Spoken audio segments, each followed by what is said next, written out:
Salutations, ladies and gentlemen, and many collectors of the Transformers community. It is I, RedX Power, back with the final video of the first release of this underrated series known as Combiner Wars. Tonight, we scope out piece number 3 of 5, unless we're going by video reviews in order, then if that's the case, it's 5 of 5. So here is aerial bike leader, Silverbolt. We have only a few steps to go through with this guy, and since he doesn't fill any other gaps than just being the torso piece for Superion, or just being a jet or a robot mode, either way you prefer, yes, no limb transformations this means, so yay!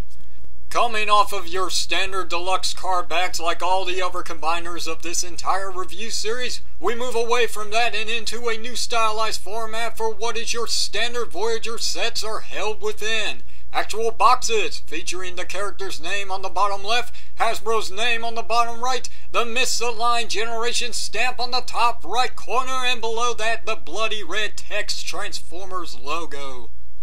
Let's not forget to give praise to this side of the box as you have your standard combiner set number follow at the top with the Combiner Wars logo featuring Superion on the left side in all his artistically painted glory. Superb! The rest is your same old material such as the obligatory prototype shots of Silverbolt's robot and jet mode and the number of steps this toy supports for both modes apparently. The incorrect combined Superion taking the edge of the rear packaging, but beyond that, the big notice for this set is the better effort from Hasbro to give the fans and collectors an actual bio to this character to contribute with the leader of Team Superion. Before we move ahead any further with the figure in hand, scope out this little attention grabber from within the box. If I haven't given any props to Hasbro in this video yet, I'm giving some now. I love the schematic back shot of all of Series 1 combiners that Hasbro has given us. Look, they even took time to throw Decepticon drag strip into the mix.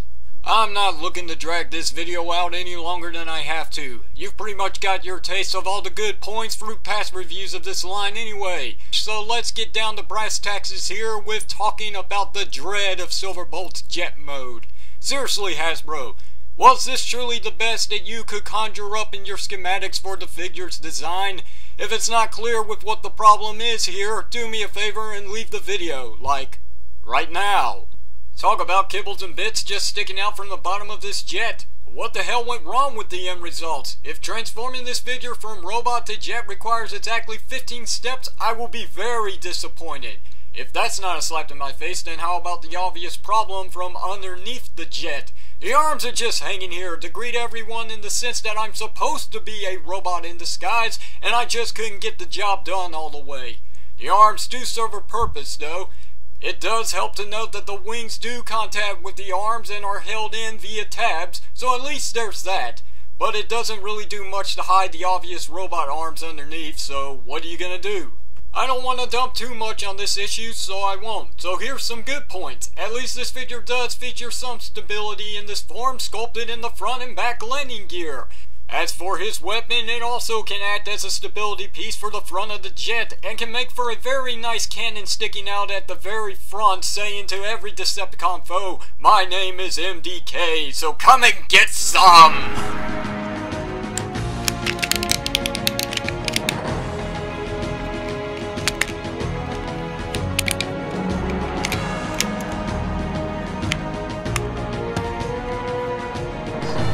Wow, holy junk in the trunk. That's unfortunate that most of the Condor jet is just hanging out in the back like this in robot form. So let's just move away from the obvious issue here. There are plenty of words that I could use to summarize this mode, but for the sake of keeping this video under the 10-minute mark, I'll just use one. Blocky. Yes, Silverbolt hasn't gone pretty far in the aspect of times, has he? He's your standard G1X blocky transformer, but it's not necessarily a bad thing. In fact, I'd say it actually defines the character at best. It's a guilty pleasure to many Transformer collectors alike that it just couldn't be Silverbolt if the aspect and the design just didn't hit the home plate of Generation 1 personas. Silverbolt's weapon comes in 2 pieces to which the rifle can be held in either hand, and this other piece, well, It's not actually defined what the hell it's really supposed to be. However, it can be mounted on either side of the arms and can be used as a tiny protection shield. Look, in order for this to work, you seriously need a little imagination here. Combining both pieces together gives you Superion's defensive weapon of murder, death, kill. Overall, the aesthetic of this looks great, but when you realize that this is all Superion will be wielding in combat, it's not that very threatening of an appearance.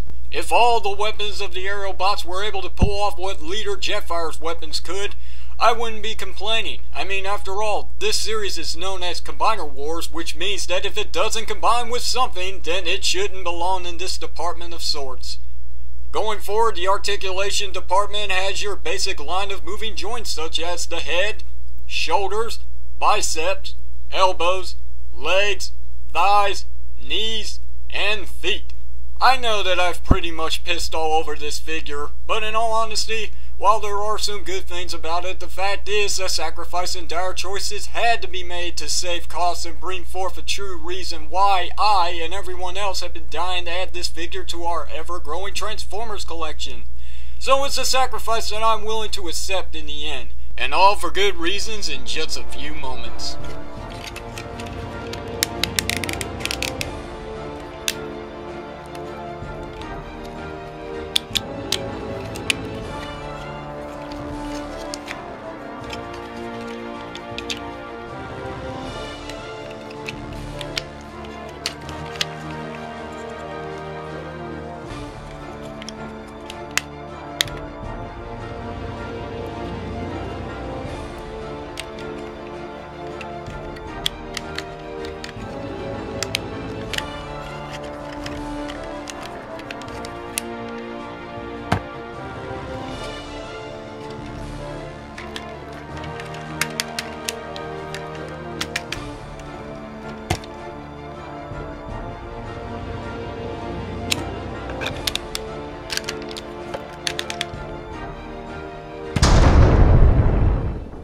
Lo and behold, the true force and power of combination that is Superion.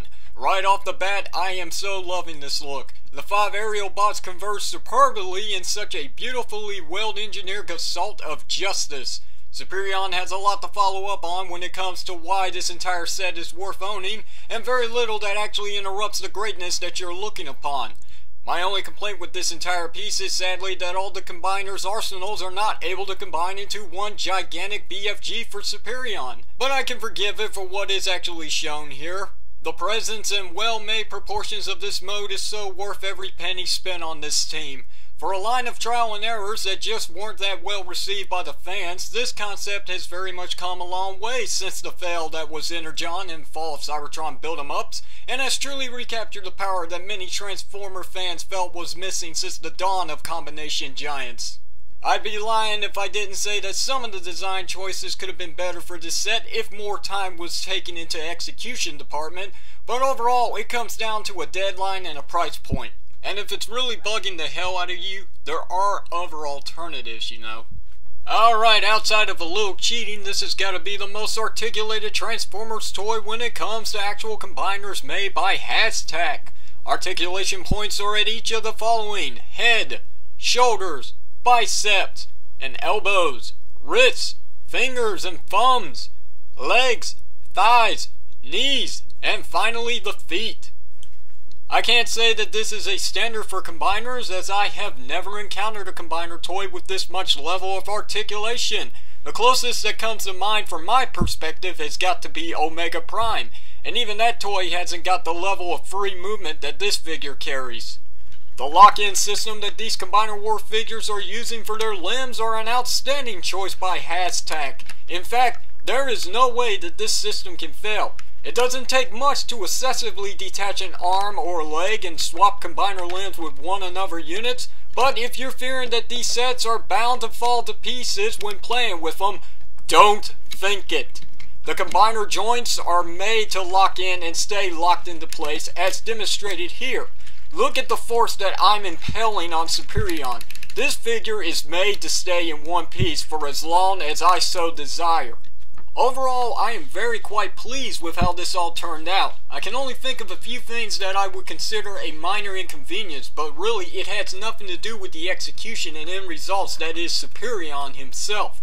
I know that taking a concept of 3 to 4 modes per bod can't be a simple task when it comes to the conclusion of everything has to be perfect, and trust me, the aerial bots are far from that. For now, I will consider the Combiner Wars series a must-have for any and all Transformer fans. Simply put, the best line of Transformer toys that Hashtag has put forward in years. While there have been plenty of hitters beforehand, none of the concepts come close to what we have here.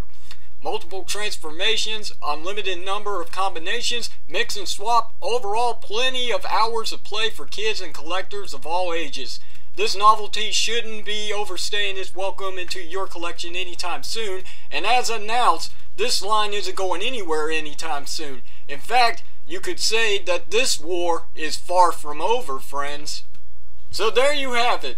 I feel it's time to wrap up the first set of Hashtag Transformer Combiner Wars products, and I look forward to finishing off the minority that I couldn't come across in this review station just yet. So if you haven't already, feel free to click the like button, comment down below this section, and let me hear from you about your thoughts and opinions on the Combiner Wars series thus far, and what you'll be looking forward to later on down the road if you don't mind. Also, don't forget to subscribe to my channel for more reviews just like this one from yours truly, and until the next video, thanks for watching, and I'll see you later. Will continue to be pointed straight at Hasbro's credible packaging designer team for this era. Or is it? Seeing how Hasbro didn't want to release a wave of all hero combiners, you take for what you can get from this. Vent later, people. Vent